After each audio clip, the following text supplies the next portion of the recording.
In Tragedy, a true crime podcast, we discuss crimes that may be violent in nature.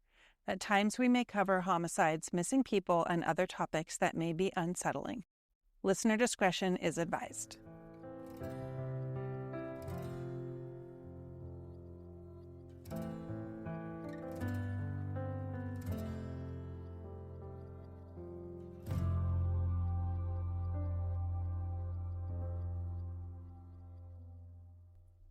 Welcome to episode 10 of Tragedy, a true crime podcast. I'm Elisa. And I'm Michael. We had the unique opportunity to speak with Shelly McKinney. Shelly works with Sunshine State Sonar. This is one of the organizations that has been involved in the search for Ian and the truck he was driving when he went missing. We want to give a special shout out to Mike, the owner of Sunshine State Sonar, who put us in touch with Shelly.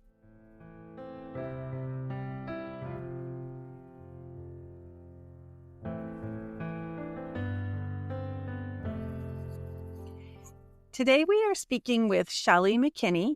Shelly is a cartographer with Sunshine State Sonar, and thank you for being with us this evening, Shelly. We really appreciate it. Thank you for having me. Yeah. So we just have a few questions. We're going to jump right into it. And first, we want you to tell us about the mission of Sunshine State Sonar. So what we try to do is bring answers or some kind of resolution to families that have missing loved ones across the state of Florida. We would love to go outside of Florida at some point, but right now we are overwhelmed with the amount of cases in Florida. We primarily work South Florida, but overall in the past 2 years, we've had good success. We brought home 18 missing people, some where there was more than one person. We usually focus on people missing with their vehicles and go that route, but we have found people that were not missing with the vehicle, and it's just something we're extremely passionate about. It's almost like a full-time job for us, and we enjoy it. We put a lot of time into it, and that's where we sit. I think our oldest case right now that we solved was a 50-year cold case. It was a mom and a daughter missing from Plantation, Florida. And then down to 2 weeks.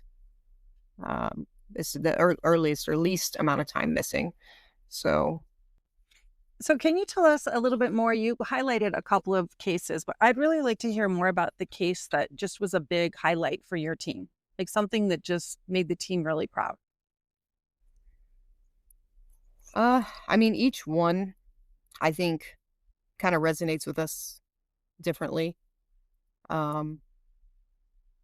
Honestly, the first case that we solved, Karen Moore, she had been missing for almost 22 years. And I think that's kind of when it really set in. It's like, okay, this is possible. We can do this. Because in the beginning, we were just trying. We were like, let's see what we can accomplish. And ironically enough, we had Britain from Depths of History with us on that one.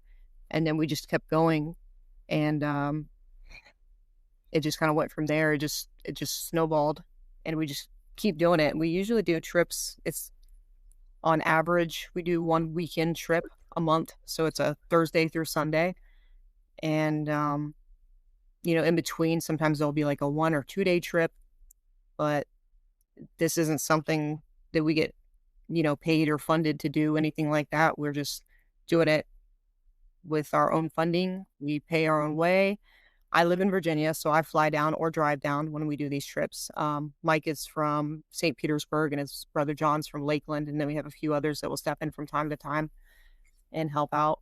And we usually have a plan. We get together, we put a map together, and that's usually where I come in. We all look at the maps. We pick different locations, strategically looking for whether we believe it could be accident or if it's foul play. We specifically pick locations, and then if we're not sure, we just start their last known location and we start adding locations to the map. So we already have a pre-planned out idea of what we're kind of doing before we go on these trips, and then we hit it hard all weekend long and get as much done as we can, and that's normally kind of how we operate. Okay. how do you get your cases? Like, how do you know which cases to engage in, and how do you get your information on location or last known locations? It varies. A lot of it is either through the Charlie Project or NamUs. There's also Map the Missing, which is a resource. It's a website specifically with people missing with vehicles, airplanes, things of that nature. Um, and it's a geographical map that has pins all over the country that'll show you. And now she's expanded to worldwide people missing with vehicles, airplanes, things of that nature. And that's all there. So that's a nice resource for people that kind of do what we do. And we'll find cases there. Sometimes law enforcement will reach out to us. Family members will reach out to us. When it comes to last known location information, stuff like that. If it's not included with their case file, we get it from the family members, detectives, things like that. So if they're willing to share that information with us, sometimes they are very open and willing to share that information. It depends on the department. Some have been a lot easier to work with than others. Some absolutely are like, they don't want to share information because it's supposedly an ongoing investigation and it could be years or even decades old. So it definitely varies between, county or department, how we get that information. Okay, that's really interesting. We were curious because, when we started our process in both of our scenarios, we've been working with the Wakulla County Sheriff's Office, and we've actually found getting information from them very difficult. So we've had to take a lot of different routes and do these interviews like this one to kind of start painting a picture. Mm. Yeah. Yeah, some are definitely more receptive than others. So I'm from Colorado, spent my entire life in Colorado. Michael, as I mentioned, is from Wakulla County. And when we started talking about this case, this idea of a vehicle in a sinkhole was sort of foreign to me. I didn't understand it. We don't have sinkholes in Colorado, and you're not necessarily going to find a vehicle in a body of water unless someone's driving in the canyon and you can just see it right there. So I'm just really curious, like, how many vehicles have you actually found in bodies of water along the course of your work? Just us, hundreds. In Florida, particularly South Florida, probably close to 1,000, if not more. It's at this point we've kind of lost count. There's been several bodies of water, but a few in particular, like I know one we found down in Miami, there was 44 plus cars in there, 44 for sure that we know of. And there's a couple little coves that we still need to like really look at. And that was one lake, and over 44 cars. And a lot of them were stolen. They're dumped out there. It's something that the kids do. They joyride them, they steal them, they dump them. And so hundreds and hundreds of cars. But there is a lot of water. I mean, we have a lot working against us with what we do in the state of Florida. It's different if you're outside the state of Florida and you're working with a town that has one big river rolling through it, a couple of small ponds. But we definitely have to put in double the work when it comes to trying to find people to solve these cases. And that's where Mike he's really got it nailed down well with the size boat that we have. It's a very small boat. I think it's an 8-foot. It's like a dinghy boat, and we can pull it out of the back of the truck, get it in the water, mount the motor in less than a minute, and then be on the water. We have to do that and be efficient so that we can check multiple bodies of water. I know one case that we worked up in Jacksonville, in 2 days. It was kind of an abbreviated trip, more than normal, and it was just a 2-day search, and we cleared 80 bodies of water in 2 days. Wow, that is efficient. It's very quick. So tell us about the work you did on Ian's case specifically and how you became aware of his case. So I had been seeing this case online, and I know Mike as well. And, normally when cases pop up like this and they're new, we try to give them a little bit of time, just because sometimes the vehicles will show up. They'll find them abandoned in a parking lot, or they'll find it in a tow yard. Something usually comes of it, but given a little bit of time, a month, 2 months, that's when normally it kind of piques our interest a little bit. And when I seen that he had still been missing, I know he went missing in August 26th, and our search we didn't start the search until December. And I had brought the case back up to Mike. I said, hey, this is an area that I know we're not super familiar with because we normally stick to South Florida, but what do you think about this case? And he was all for it. He's like, absolutely. He's like, I'm down to do it. Let's go. Let's make a plan to do this. And I was like, okay. So, obviously Tom Brown Park was a big area of interest. We had kind of limited information at the time. I believe Mike was able to get in touch with, I want to say it was the ex-girlfriend. I'm not sure of the exact relation at the time, and was getting some information from there. And then we had gotten the information of a cell phone ping, and we're kind of working off that. But the problem with cell phone pings is that they can, depending on the areas that they're in, like if it's a more rural, spread out, kind of wooded area, opposed to very city, very dense, the cell phone pings can range upwards of 15 miles out, So this one was a tricky one for us. I wasn't sure if it was going to be a huge help, but it's good to have no matter what. Because, cell phone pings have been fruitful in helping us solve cases. We had one where a lady was missing for 12 years, and the family fought tooth and nail to get them to release that cell phone ping, and they didn't want to. There was a Freedom of Information Act filed on that case, and they redacted everything. Everything was blacked out. And I don't want to give out any information on the case because they believed it was foul play. We were able, because the family stepped up and really expressed their frustration about the situation, they finally released the cell phone ping to us, and we were able to find her within 6 hours, and she'd been missing for 12 years. That's so amazing. They can really make a huge difference. So we definitely take that kind of information into account for everything. So I know that they did search that lake right there at Tom Brown Park. There was other sinkholes around the area of the cell phone ping, off of Old Plank Road. There was, I believe, 7 in that area. And then there was a few north of Tram Road that were searched. And then a couple little random odd bodies of water, one right there north of Easterwood Drive, right north of Tom Brown Park, that was right off the main road. And then I think there was some boat ramps to the south that were searched as well, because we had to keep in mind the issue that we had with Tallahassee. This was not like South Florida. This isn't like Miami. A lot of these waters were shallow. We were having that issue where a lot of waters that we were searching were shallow.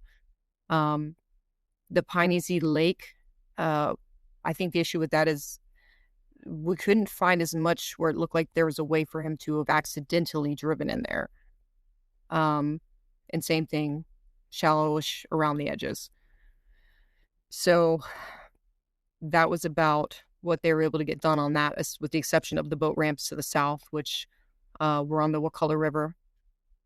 Most of them were along that route, and the St. Mark's River. And then, was it the Wakulla River? I'm sorry to interrupt. Was it the Wakulla River or the Wasissa River? I believe it's the Wakulla River, because that's what I see. Yes, the Wakulla We're just River. asking that question because ways to the south. Yeah, we were just clarifying because we heard Wasissa was in the mix here. That was somewhere on Facebook. Yeah. So where is the Wasissa? That I know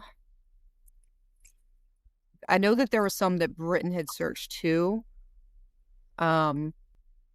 It's been a little bit since I physically had looked at the map on this one, so that could have been searched by us, or it could have been done by Britain. I'm trying to see what this one. I think you're right about that, because we did watch that YouTube clip, and that might be where we pulled Wasissa out, because he may have said it. Right. Yeah. So we do have a map, and of course, we're in contact with Britain, and for us, it's like whatever we could do, even though he's got his own search team and then we're our own, entity as well, we kind of try to compile everything. Like, this is the map. We have on here what we've searched. Let me know what you've searched. We'll update it. And this can be used, hopefully in the future, if any of us go back or another search team or, so on and so forth, they can know kind of what was done, or at least if they want to double back, put eyes on it, we wouldn't be offended by that. Cause like, we search stuff. If somebody says they searched it, we're probably going to research it just to double check, just to make sure. But that was about, I think, all besides the sinkholes. And there was a lot of areas like that that were checked, because we were really focusing closest to that cell phone ping. So yeah. I don't know exactly. One thing I am not sure of, and I don't know if this information was ever released or ever found out, exactly where in Killern Lakes he was headed. Like, if there was a physical address to this supposed job site that he was heading to. Because if there was, then that could really help pinpoint. Because if this was just an accidental, I accidentally drove into a body of water, that could really help narrow down the area, because that's kind of a large area and there are some bigger bodies of water out there, and this was during the day. And that's another thing that we usually don't see is, somebody going missing during the day in their vehicle. Most of the cases that we've worked or solved have been people that have gone missing at night, whether it's an accident or drinking and driving or dementia, things like that. They tend to focus more so at night. So for something like this to have accidentally happened during the day, there couldn't have been much of anybody around to see it. And that's just an accident scenario.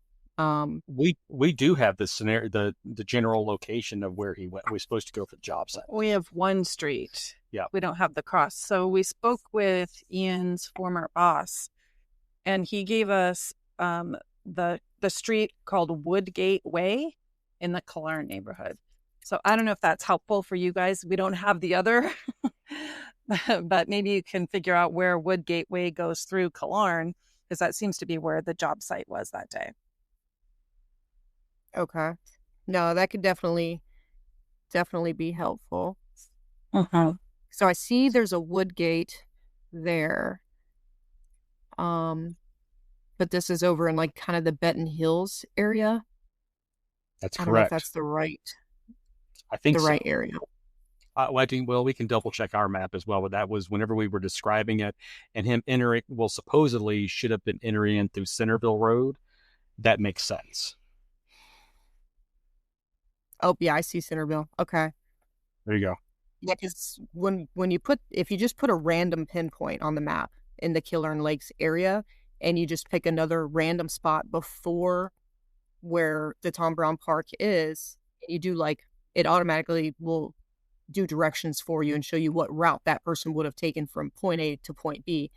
It actually does take you through Connor Boulevard, which is, I believe, where he was seen turning into Tom Brown Park in that area.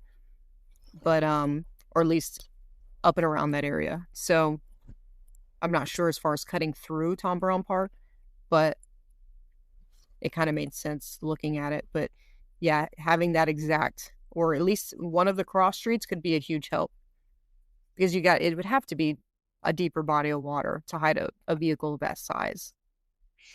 Well, what we can do is we can reach back out to Joe and see if we can get a cross street. More precision. Yeah, even just the one is a help. But yeah, a cross street, it wouldn't have to be in, a full address, but little things like that could change the route enough to where it may help pinpoint specific areas of interest.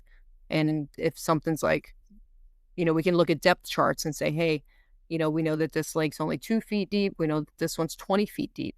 Is it worth going back and double checking and looking at this one? Because a lot of what we did was kind of centered around where the ping was. And then it's like, okay, what's deep enough to hide that vehicle? So that's why we kind of started looking at the boat ramps, whether it's accident, foul play. We don't, unless we know 100%, and that's rarely the case, we don't want to rule anything out. Yeah, there's been cases that we worked where the detectives were convinced it was foul play, and we ended up finding them, and it was simply an accident. They were speeding down the road, lost control at a curve, so it's like we try to stay open-minded.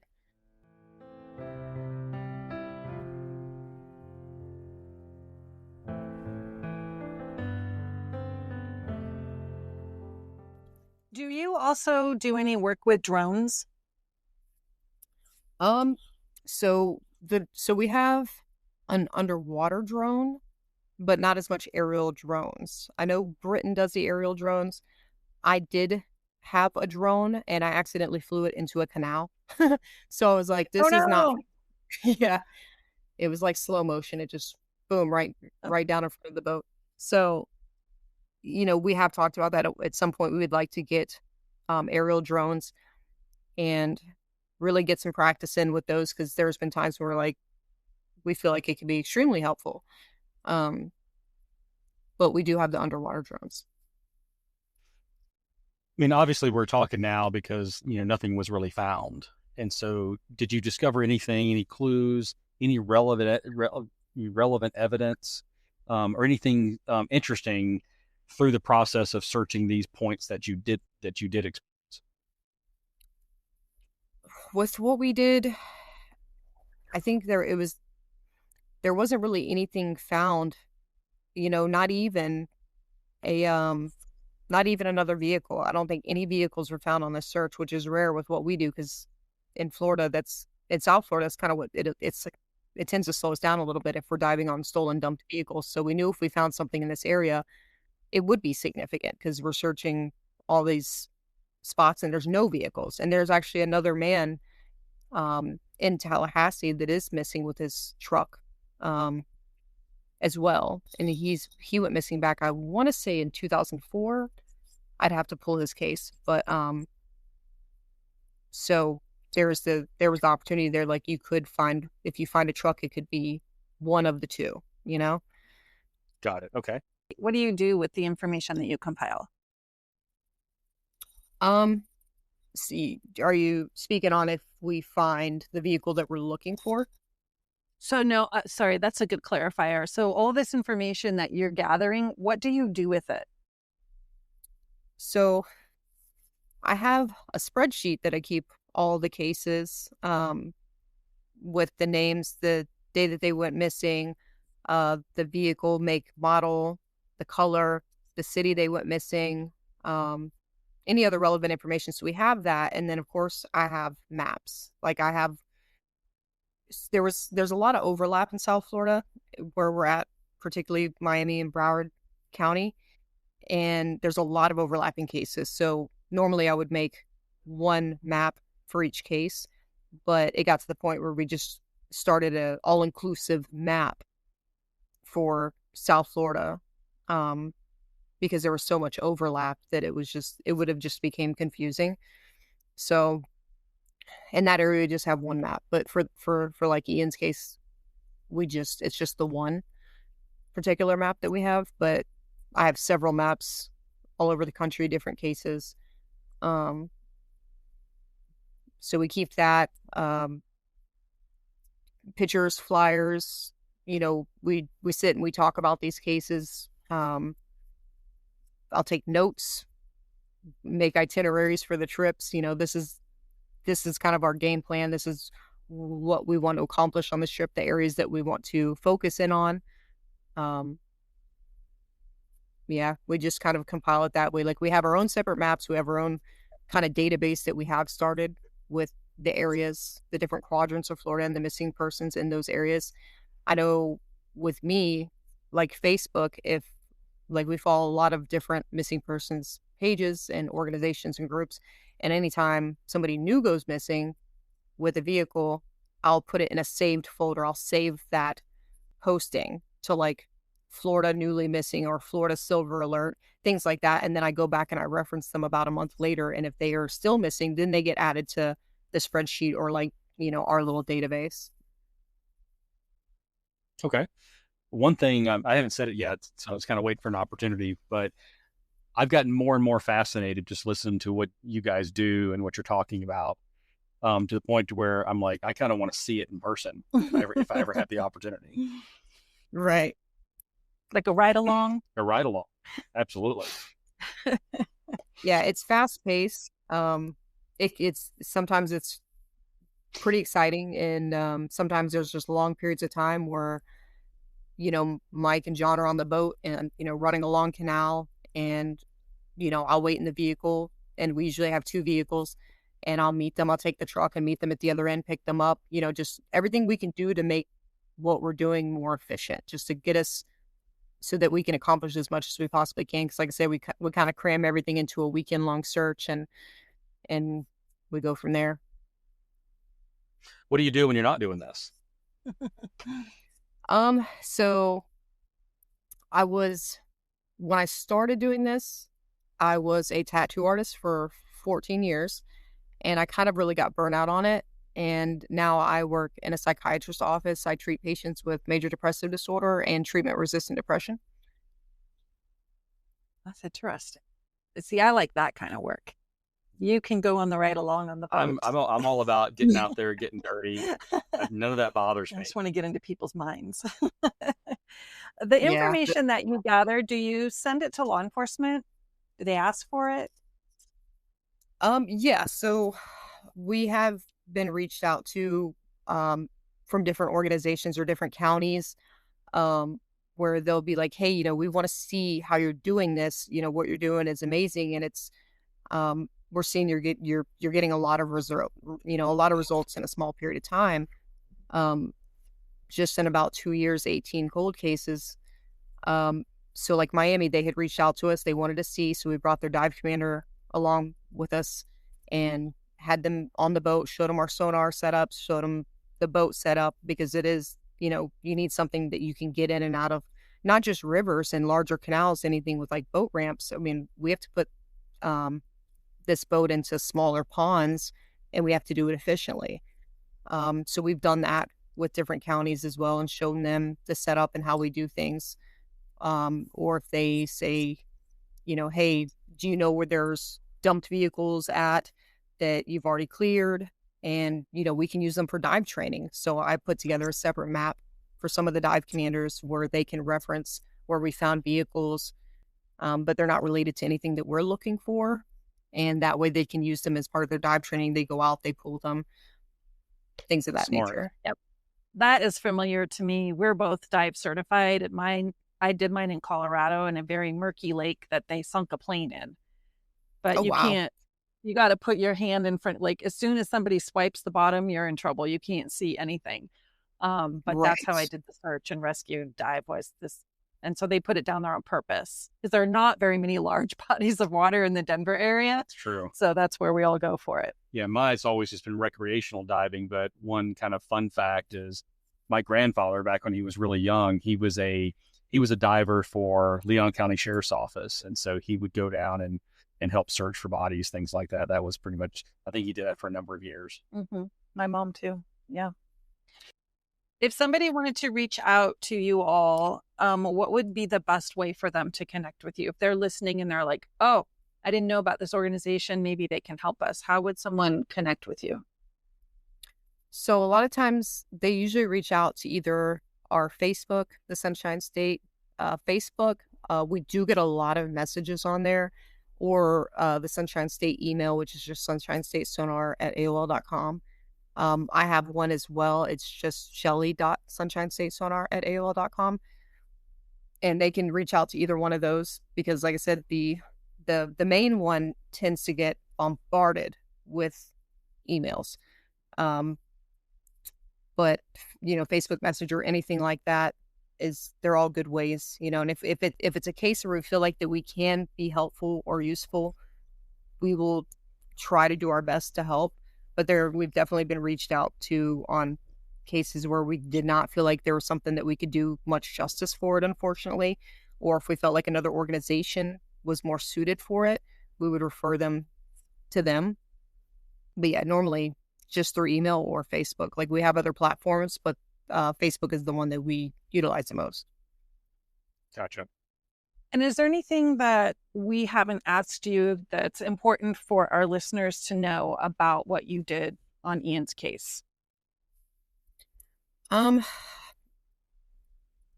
The biggest thing is, we did try to hit as many of the deeper, or what we could find as far as deeper bodies of water in the area that he was last known to be.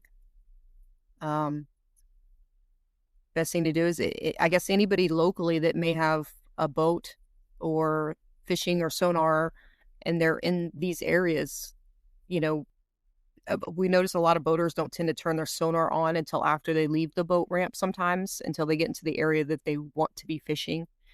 If you can, turn that sonar on as soon as you put it in the water, because you never know what you may see at the boat ramps, or along the edges of like a causeway or something where the road runs close to the water. And if you see something, report it, because it may not just be a dumped or stolen vehicle. It could be something significant.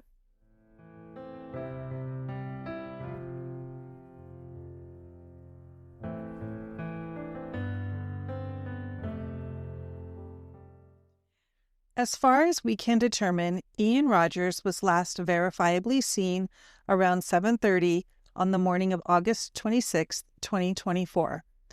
At that time, he was picking up tools for work from his mother's home in Crawfordville, Florida.